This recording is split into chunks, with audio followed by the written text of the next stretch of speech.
Daniel no recordaba exactamente en qué momento empezó a odiar el despertador. Solo sabía que cada mañana, cuando sonaba, sentía que su vida avanzaba en piloto automático hacia un lugar que no había elegido. Una jornada más en la oficina, un jefe más exigiendo resultados, un sueldo justo suficiente para pagar cuentas y seguir atrapado. Un día, en la pausa del café, un compañero le mostró la captura de una plataforma de trading. «Mira», le dijo, «esta mañana, antes de venir, saqué esto solo operando desde el móvil». Daniel vio números verdes, velas que subían y bajaban, y una frase que lo atravesó: «Libertad financiera». Esa tarde, en lugar de revisar un informe pendiente, buscó cómo ganar dinero con trading en su navegador. Lo que encontró parecía la respuesta a todo lo que había querido. Opera desde casa, sin jefes, sin horarios, multiplica tu dinero. Los profesionales saben que este es el gancho típico que atrae a la mayoría de principiantes. El deseo de escapar, más que el interés real por entender los mercados.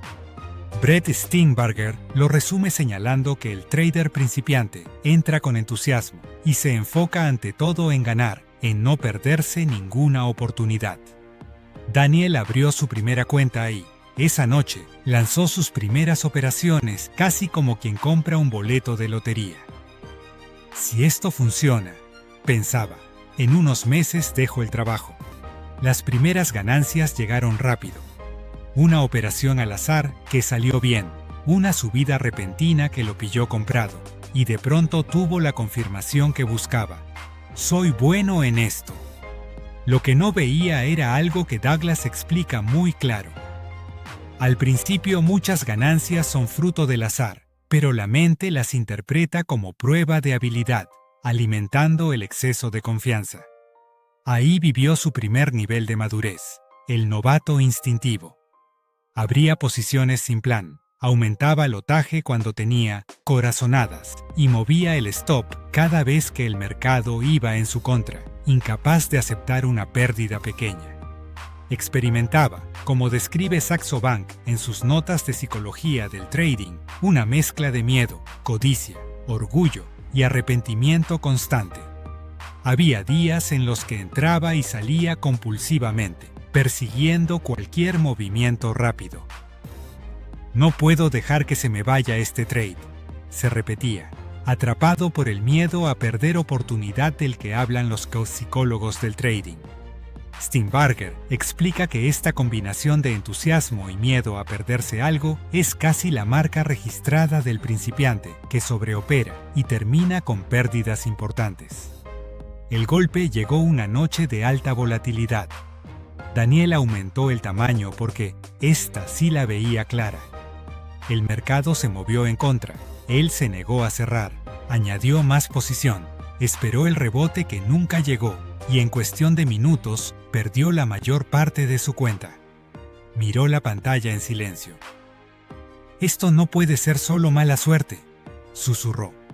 «No puede ser que el mercado esté en mi contra personalmente». «¿O sí?». Ahí, sin darse cuenta, abrió la puerta del segundo nivel, el buscador racional. Empezó a estudiar. Descargó libros, siguió canales, se apuntó a un curso. Escuchó por primera vez el nombre de Mark Douglas y la idea de que el trading era 8% psicología y 20% técnica, como repiten muchos resúmenes de su obra. Encontró citas atribuidas a Douglas, donde se insistía en que el éxito no depende de predecir el mercado, sino de ejecutar una ventaja de forma consistente, aceptando que cualquier cosa puede pasar en un trade individual. También leyó que los traders que fracasan suelen obsesionarse con tener razón, con proteger su ego, en lugar de aceptar pérdidas pequeñas como parte del juego. Daniel empezó a cambiar la decoración de su pantalla, indicadores por todos lados, colores, líneas y patrones. «Si encuentro la combinación perfecta, dejaré de tener estas rachas», pensaba. Esta fase es muy común.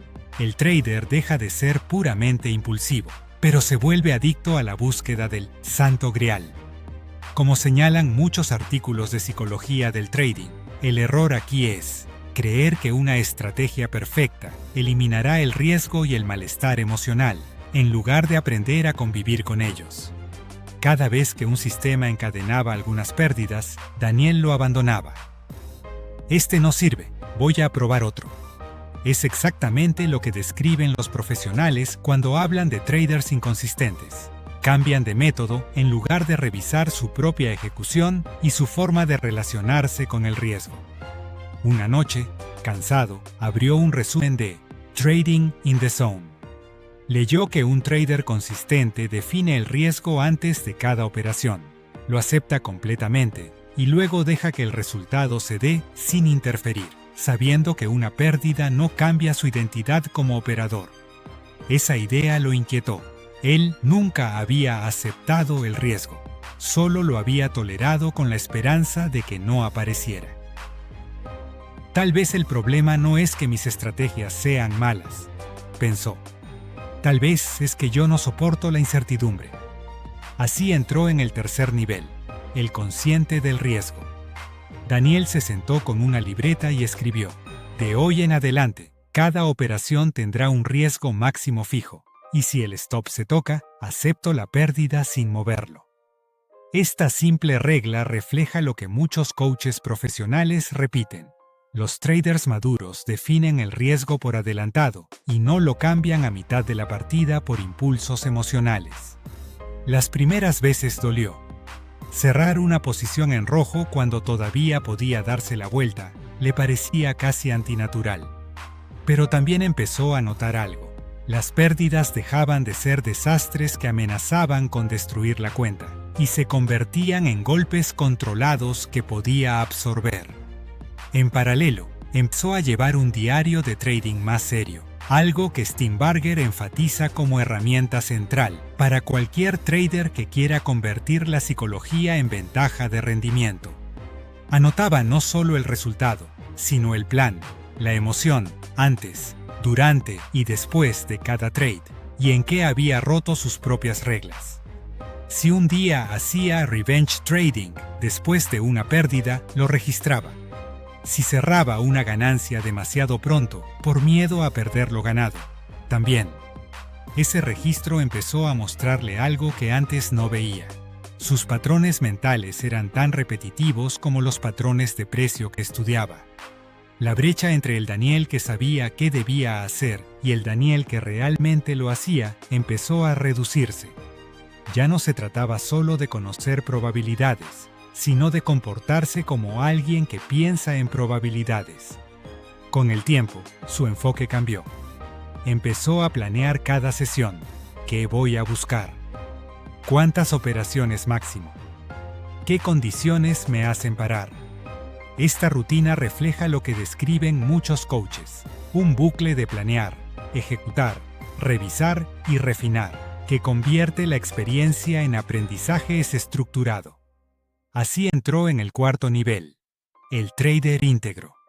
Su curva de capital ya no parecía un electrocardiograma frenético. Había rachas buenas y malas, pero la pendiente general mostraba una dirección. Lo más importante no era el saldo, sino la sensación interna. Ya no era rehén de cada operación. Empezó a introducir pequeños rituales de preparación mental, algo que Steenbarger y otros recomiendan de forma insistente. Respiración, revisión de errores recientes, recordatorio de sus reglas clave. No buscaba eliminar las emociones, sino encuadrarlas. En lugar de castigarse por sentir miedo, se preguntaba: ¿qué me está diciendo este miedo? ¿Estoy operando demasiado grande? ¿Estoy fuera de mi plan? En lugar de dejarse llevar por la euforia tras varias ganancias, revisaba si había empezado a relajar su disciplina, tal como advierten los expertos sobre los peligros de la sobreconfianza. Poco a poco, la psicología dejó de ser un problema que le impedía operar bien, y se convirtió en parte de su edge. Sabía cómo respondía bajo presión y diseñaba su forma de operar alrededor de eso. Pasó el tiempo. Daniel simplificó su sistema, su pantalla, sus horarios. Dejó de necesitar estar todo el día frente a las gráficas. Seleccionaba unas pocas operaciones de alta calidad, en mercados que entendía, con tamaños coherentes, y dedicaba tanto tiempo a revisar como a operar. Una mañana cualquiera, cerró una operación perdedora, actualizó su diario y, mientras tomaba café, se dio cuenta de que estaba tranquilo. No había pensamientos de «tengo que recuperar», ni impulsos de duplicar el tamaño en la siguiente entrada. Simplemente aceptó que esa pérdida era uno de los muchos resultados posibles dentro de su serie de operaciones. Así que esto es, pensó, lo que quería decir Douglas con aceptar completamente el riesgo. Cuando pierdes y no necesitas cambiar nada de tu identidad ni de tu proceso por ello. Sin buscarlo, había entrado en el 5º nivel, el maestro silencioso. No era famoso, no tenía millones de seguidores, pero su relación con el mercado había cambiado de raíz. Lo veía como un entorno de probabilidades, no como un juez ni como un enemigo. Su objetivo ya no era ganar siempre, sino operar bien siempre que haya oportunidad. Fuera de la pantalla, también se había transformado. Leyó a psicólogos que trabajan con traders profesionales y entendió que no puedes ser emocionalmente caótico en tu vida y luego esperar serenidad milagrosa frente al gráfico. Empezó a cuidar su sueño, su alimentación, sus relaciones y su tiempo libre, sabiendo que todo eso alimentaba la estabilidad mental que necesitaba al operar. Un día, recibió un mensaje de un chico que acababa de empezar. «Daniel, ¿qué libro o curso recomiendas para saltar directamente a ser un trader consistente?» Daniel pensó en las etapas que describen Steenbarger y otros. El principiante entusiasmado que sobreopera, el trader que empieza a valorar la consistencia, el que desarrolla profundidad en su gestión del riesgo y, por último, el que convierte su psicología en una ventaja. Sonrió y respondió: «No hay salto directo. Hay un camino. Primero eres el impulsivo que quiere ganar rápido, luego el que acumula estrategias, después el que se vuelve serio con el riesgo, luego el que vive para su proceso. Y, si insistes lo suficiente, un día te sorprendes operando en paz». Antes de enviar el mensaje, añadió algo que había aprendido de tantas lecturas y experiencias. El mercado no premia al que sabe más patrones. Premia al que ha construido la madurez para hacer lo correcto, incluso cuando su ego le pide lo contrario. Eso es lo que llamamos, en realidad, madurez psicológica en el trading. Clic. Enviar. Y mientras cerraba la conversación, supo que el verdadero sistema ganador no era solo el que tenía en su plataforma, sino el que había instalado dentro de su cabeza, siguiendo sin atajos la misma jerarquía interna que tantos traders profesionales describen desde su experiencia.